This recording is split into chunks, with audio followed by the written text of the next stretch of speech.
Well, over the past two episodes in the comment section, you guys, the viewers, the people have spoken. The majority of you are in agreement, and you're in agreement with my first choice. So today we're going to be leaving the first club in the coach's head and moving from Willem II to a new country altogether.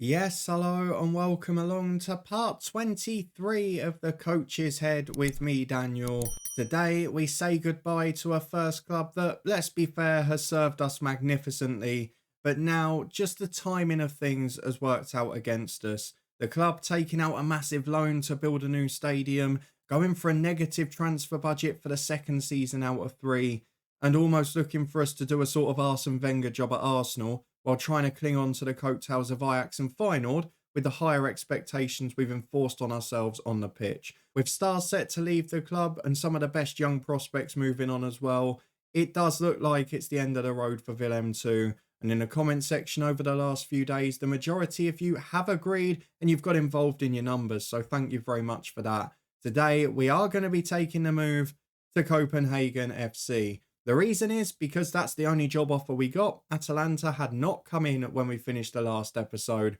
So if you're looking forward to seeing us move on to here, then please do chuck a thumbs up on the video. We'll be heading over to our new club and doing the usual thing here, having a look at the players and more crucially, the staff we're going to be working with. Because in this save, we still have no say in transfer staffing or contracts. So we're going to be relying on the people that we're going to inherit at this football club. The first thing I want to do though, before we move on to Copenhagen, is address a couple of the concerns in the comments, because while most of you are in agreement, there are a couple of people who sort of mentioned why this might be a bit of a risk or might not be as enjoyable for me. Now, I want to point something out here that's quite important. One of you said, yes, it's a smaller league and you're probably just going to win everything, which I can maybe understand the fear of, because Copenhagen are a big fish in a relatively medium-sized pond when it comes to the league reputation and coefficient. However, having not won the league last year, and with no say in transfers or contracts, and with an ageing squad there is a chance that we could end up like we did at Bayern Munich in the head coach with next to no one. There's definitely a risk element to it. And the second thing to address is the couple of people that mentioned, well, you're just going to win everything and then it will get a bit boring after a while. But we're going to be moving on. This isn't going to be a long-term stint at a club. Willem II was 2.5 years. It probably would have been one more season if it hadn't been for the debts and the loan and the stadium.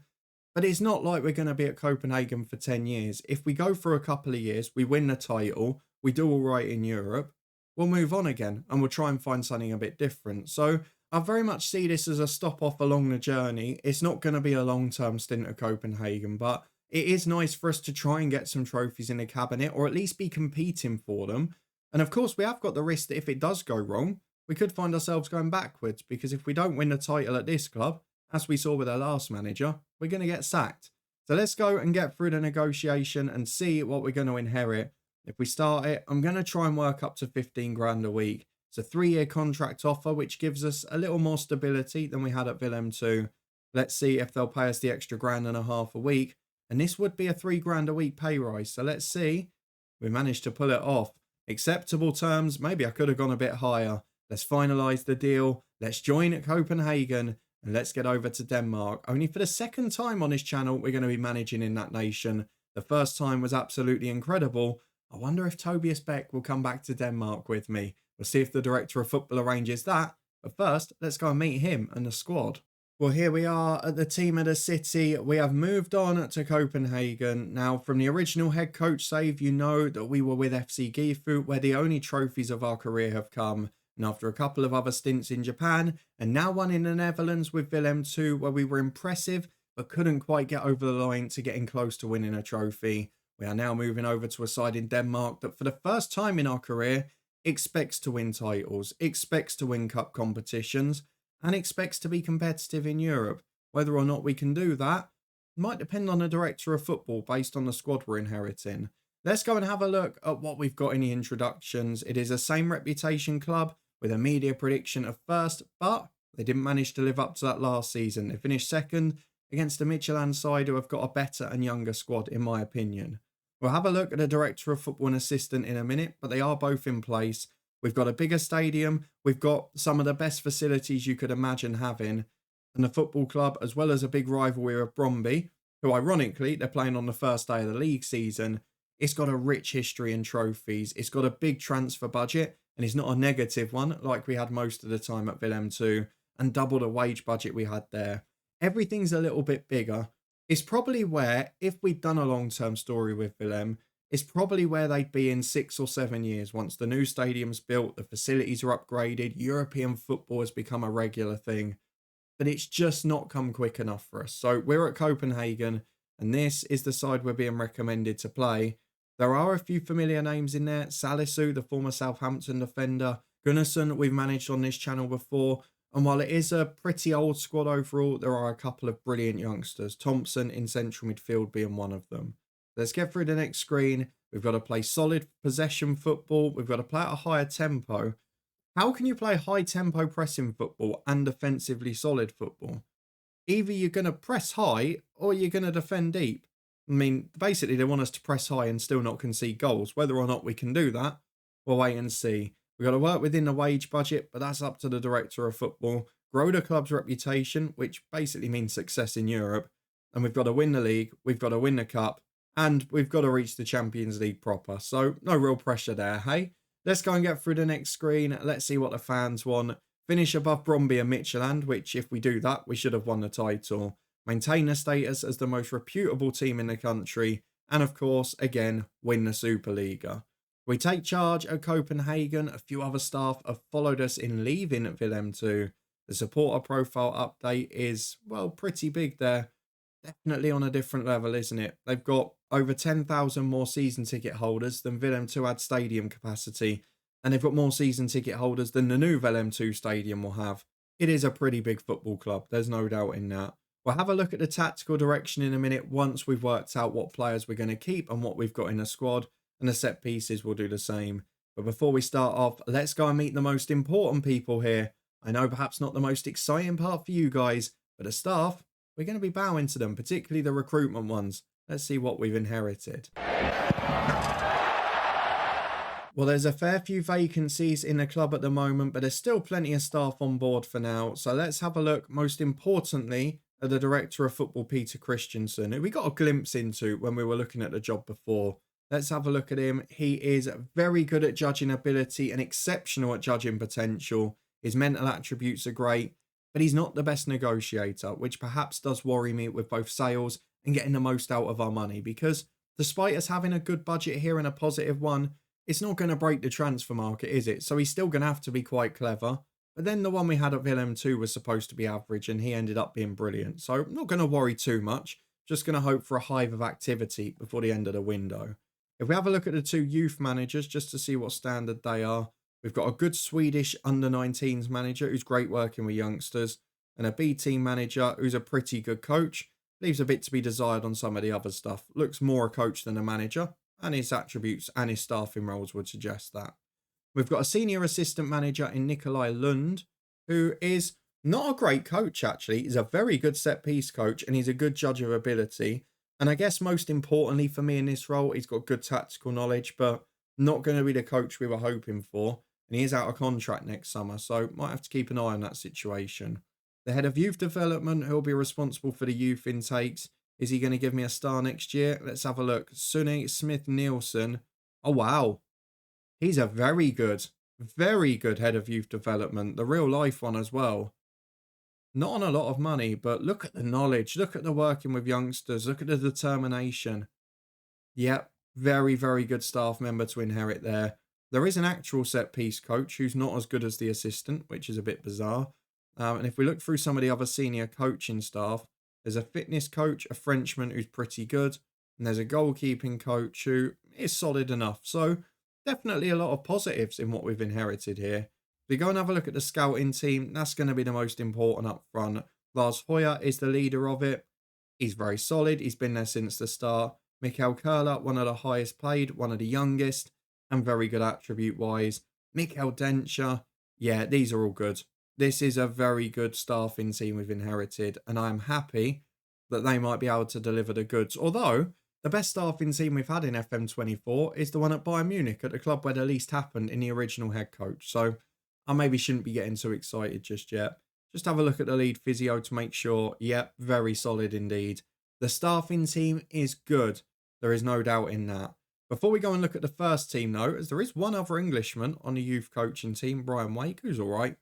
Let's go and have a look at the development centre, see what we've got for the future, because while there's not anyone who's maybe at big first team level yet, there are 4 young superstars here with 5-star potential and a lot of ability at the ages of 16, 17 and 18.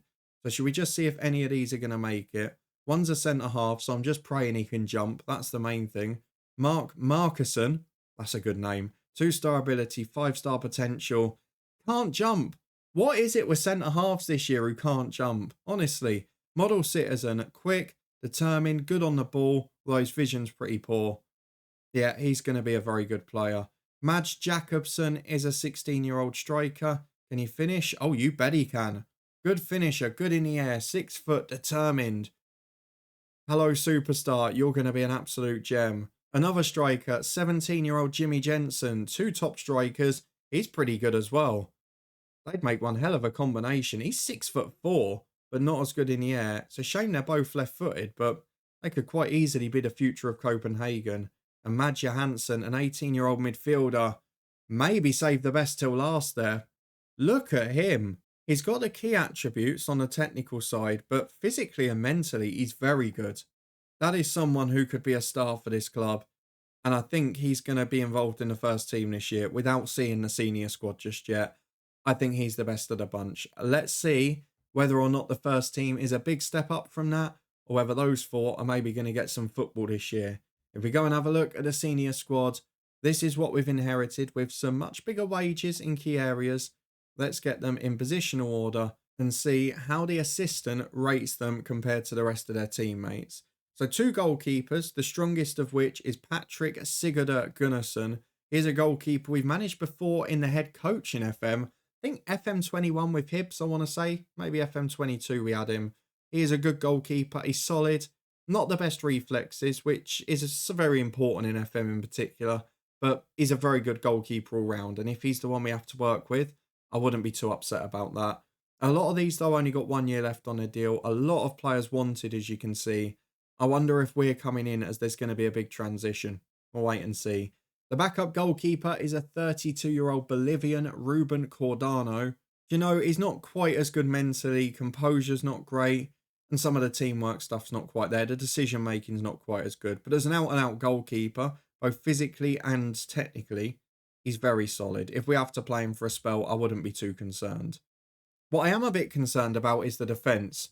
As you can probably see here, there is no right-sided defender at all. And I've looked at this summer so far. They've not lost a right back. So I don't really know what's been happening, to be honest. If we have a look at the players that are here, though, we've got one very well-rated centre-half in Mohamed Salasu, who's 32.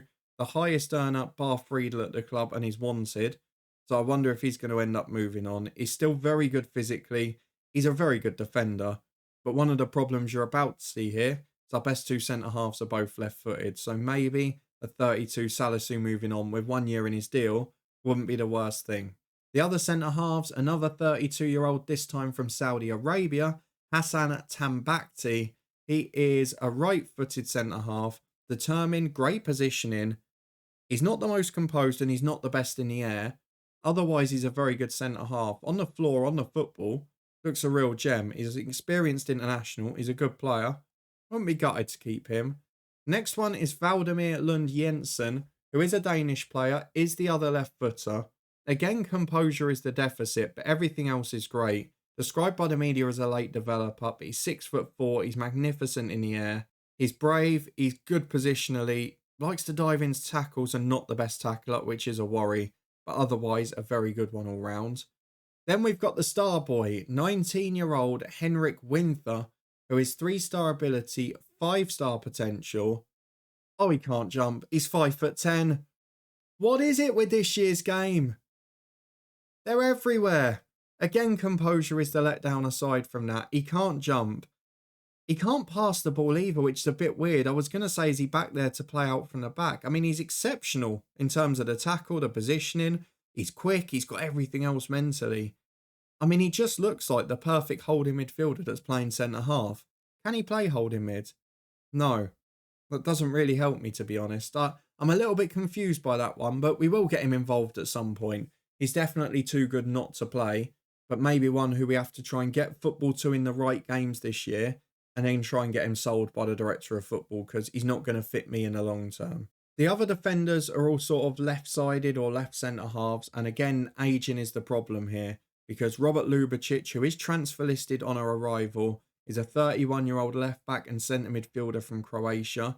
He is a player who, let's be fair, is not magnificent. However, he's naturally a centre midfielder who's good box-to-box, good ball winning, exceptional fitness, determined hard worker, but technically maybe leaves a little bit to be desired. So someone who I wouldn't be surprised if he moved on, and I'm not gutted that he's transfer listed. But again, it's probably useful for us in the short term. You can see it's not a squad that is particularly balanced or particularly high quality. It's one of those that's been allowed to drift. And I'm hoping that that will be addressed this summer rather than continued. The other left back in the squad is Vasilis Zagaritis. He is a 30-year-old Greek player. He is an international, but very much a backup with 10 caps at 30. Very good physically again. Very decent everywhere else. Do you know what? I think he's a good left back. He's only played for the club 8 times, and he's only been here, what, a year? Half a year? 1 season, and he played 8 games last year. I'd have thought he'd have played more than that.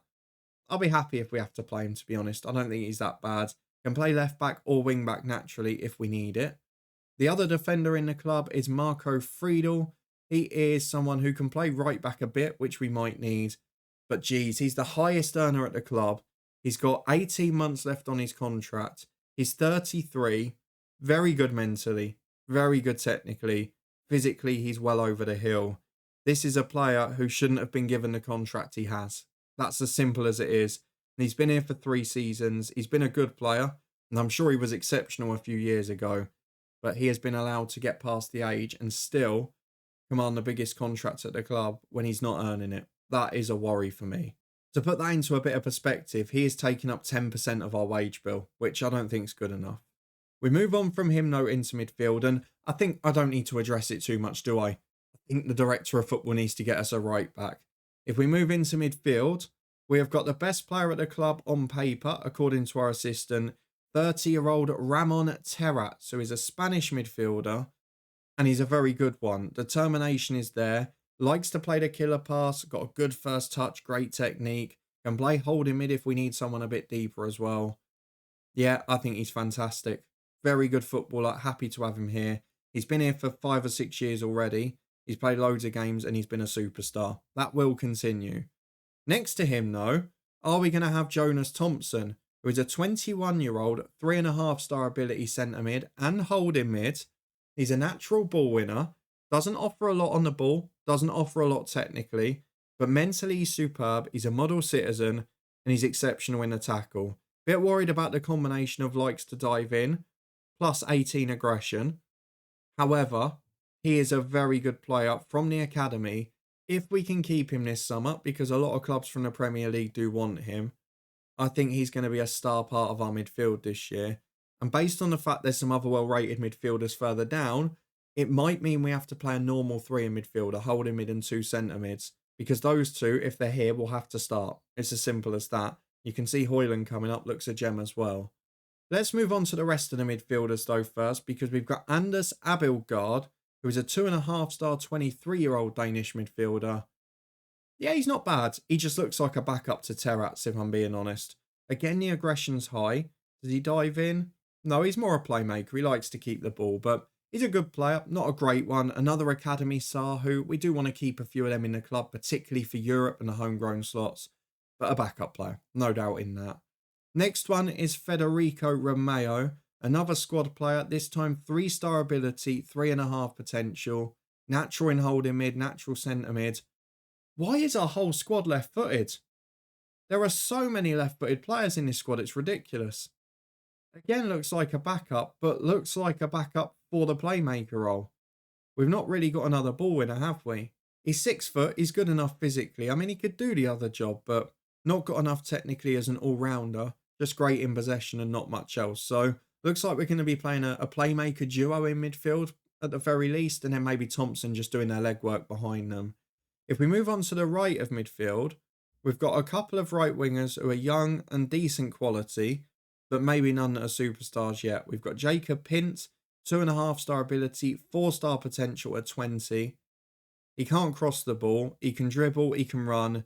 He's very much got that sort of, going back to yesteryear, the young Aaron Lennon, the young Theo Walcott. Beat a man, but have you got the consistent final product? He is only a breakthrough prospect, so I wonder, oh, he's wanted at the end of his contract. He's out in 5 months.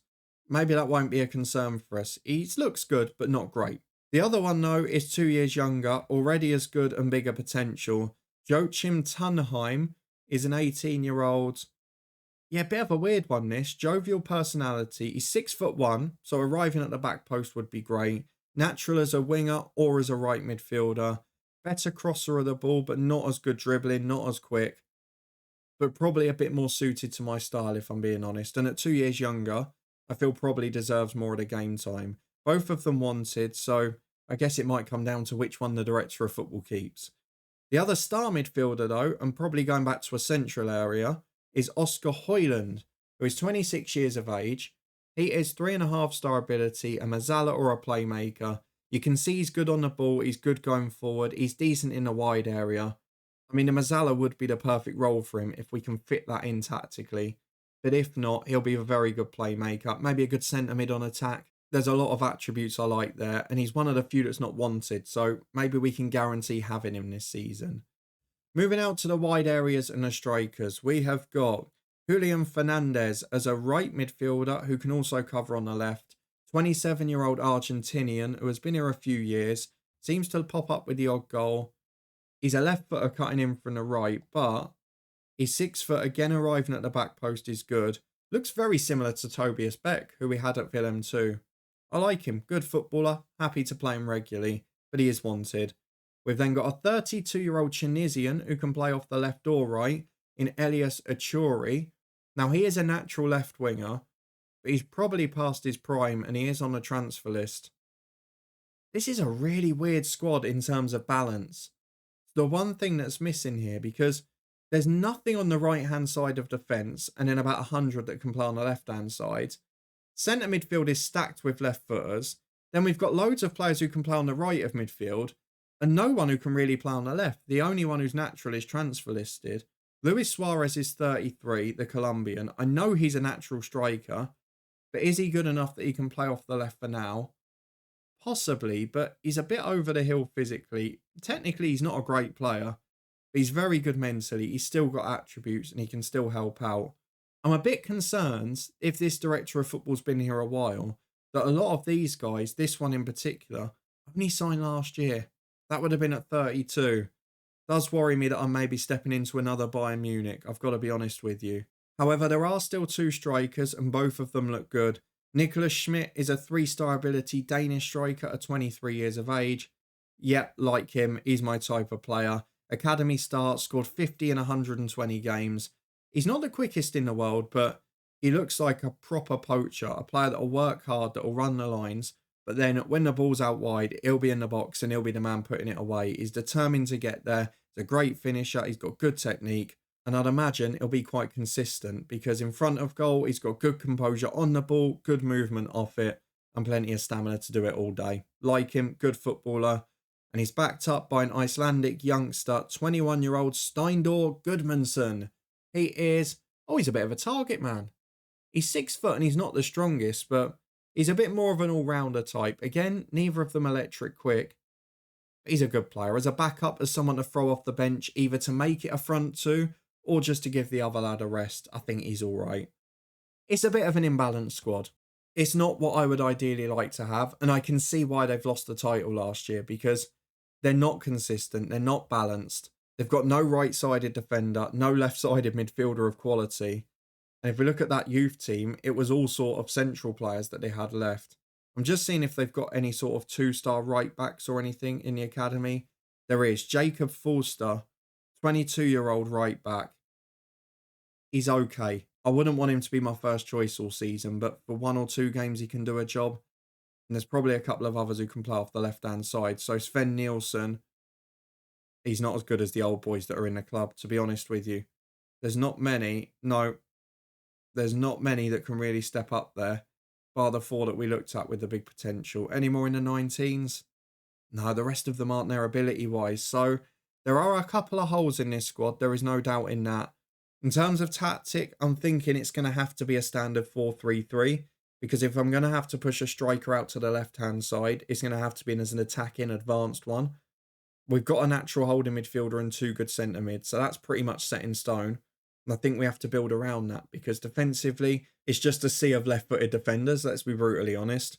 The goalkeeper's okay, but they're both aging, and loads of this squad's wanted. I'm a little bit worried. We're going to need some quick transfer work. If we go and have a look, though, at the schedule, we're going to have to find a way, because the start to the season is pretty disgusting here, to be honest. We're in the Champions League qualifying from the second round because the club finished second last year. So Wisla Krakow are the opponents over 2 midweeks. However, before that, our opening game of the season is against rivals Brøndby, and the second game of the season is against champions Midtjylland. So I'm assuming that they will have been the top 3 or 4 last season. Let's go and have a look. If we have a look at last season, Brøndby actually finished 5th. They're not quite as strong as we expected, although that was the preliminary. Let's have a look at the ends. Championship group, Brøndby finished 4th. Midtjylland won the title by a couple of points. And they're the first 2 matches. And Viborg are up there in the Europa League. I can't wait to play against them. So Midtjylland, very much the ones to catch. I think, to be honest with you, looking at the schedule, I might show all of the first 4 games. I think it's the best way to do it. We're going to do Brøndby and Wisla Krakow in the next episode on Thursday. And we'll do Wisla Krakow and Midtjylland in the episode on Saturday. And then we'll start next week with maybe Viborg, AGF and deadline day. I presume it's at the end of August. I'll have a quick double check of that before we go. We go down to the transfer stuff. Yes, 1st of September. So we'll get our Viborg reunion in. We'll also get the big 4 games at the start. Well, I've got to bear in mind there's going to be more Champions League qualifying, isn't there? So this season, let's just say it from the off the bat, it's going to be very heavily stacked at the start of the season. Champions League qualifying is going to be a crucial part of my success here. Remember, the board want to reach the Champions League proper, and we don't want to fall behind in that title race. But early on, I might have to sacrifice a couple of the league games and maybe play for draws. Let me know what you would do if you were coming into this club here, because there are definitely a couple of areas of the squad where there are just no players. There's not even a right wing-back option from attacking areas that I can drop in. So what would you do tactically? What formation would you play? And how would you fill the gaps in the short term? Let me know your answers to that in the comments. Do you agree with what I've decided? And do you think we can get through this early run of awful games? Because we've definitely got a hard start. There's no doubt in that.